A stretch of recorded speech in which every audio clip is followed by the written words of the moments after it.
Dito nagsisimula ang lahat, sa terminal. Tahimik pa, kakaunti ang pasahero. Parang buhay minsan, walang gaanong galaw, walang kasabay, pero may direksyong hindi pa lang nakikita. Habang tumatakbo ang biyahe, unti-unting napupuno ang jeep. May sumasakay, may bumababa. Gaya ng buhay, may dumarating, may umaalis. At sa bawat sandali, may aral na iniiwan. Pero darating din yung traffic, yung tipong gusto mo nang umusad, pero parang hindi ka makaalis. Diyan mo maririnig ang boses ni Lord na nagsasabing, "Anak, sandali lang. Hindi kita pinapahinto para iwanan, kundi para ingatan. Kasi sa tamang oras, iilaw din ang green light. At doon mo makikita lahat ng delay may dahilan, lahat ng paghinto may proteksyon, lahat ng hintay may katuturan." Trust in the Lord with all your heart and lean not on your own understanding. In all your ways, submit to Him and He will make your paths straight.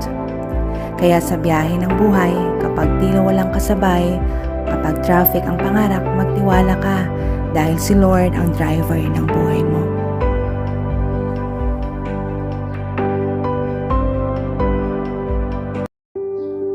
Dito nagsisimula ang lahat, sa terminal.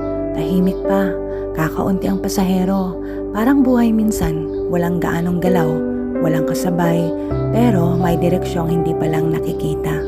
Habang tumatakbo ang biyahe, unti-unting napupuno ang jeep. May sumasakay, may bumababa. Gaya ng buhay, may dumarating, may umaalis. At sa bawat sandali, may aral na iniiwan. Pero darating din yung traffic, yung tipong gusto mo nang umusad, pero parang hindi ka makaalis. Diyan mo maririnig ang boses ni Lord na nagsasabing, "Anak, sandali lang. Hindi kita pinapahinto para iwanan, kundi para ingatan.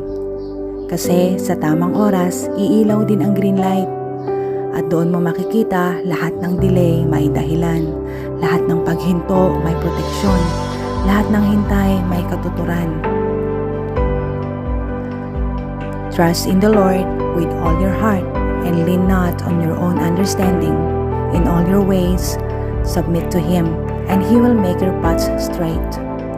Kaya sa biyahe ng buhay, kapag tila walang kasabay, kapag traffic ang pangarap, magtiwala ka dahil si Lord ang driver ng buhay mo.